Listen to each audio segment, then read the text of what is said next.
Australia সফরের আগে test টিমে কেএল রাহুলের সুযোগ পাওয়া নিয়ে কম প্রশ্ন ওঠেনি, কিন্তু অজি বুমে এসে এখনও পর্যন্ত ভারতীয় টিমের সবথেকে সফল ব্যাটসম্যান সেই কেএল রাহুলই।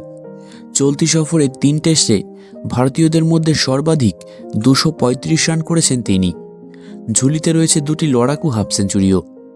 রাহুলের ব্যাটিংয়ের প্রশংসা করেছেন প্রত্যেকেই। এবার মেলবোর্নে চতুর্থ টেস্টের আগে সেই কেএল রাহুলকে নিয়েই বাড়ল চিন্তা, কারণ ভারতীয় টিমের একটি নেট সেশনের ভিডিও, যেখানে নেট সেশনে ব্যাটিং করার মাঝে নেট থেকে বেরিয়ে ফিজিওর সঙ্গে কথা বলতে দেখা যায় রাহুলকে। ডান হাতের গ্লাভস খুলে ফেলেছেন রাহুল, ফিজিও শুশ্রূষা চালাচ্ছেন। কিছুক্ষণ কবজি ঘুরিয়ে দেখলেন সাবলীল হতে পারছেন কিনা।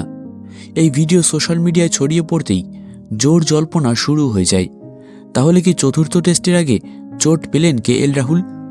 এর আগে প্রথম টেস্টের আগে চোট পেয়েছিলেন রাহুল। এমসিজিতে নেট সেশনে পরে আর ব্যাটিং করতে দেখা যায়নি তারকা ব্যাটসম্যানকে। যদিও ভারতীয় টিমের তরফ থেকে এখন রাহুলের চোট লেগেছে কিনা তা নিয়ে কোনো আপডেট দেওয়া হয়নি।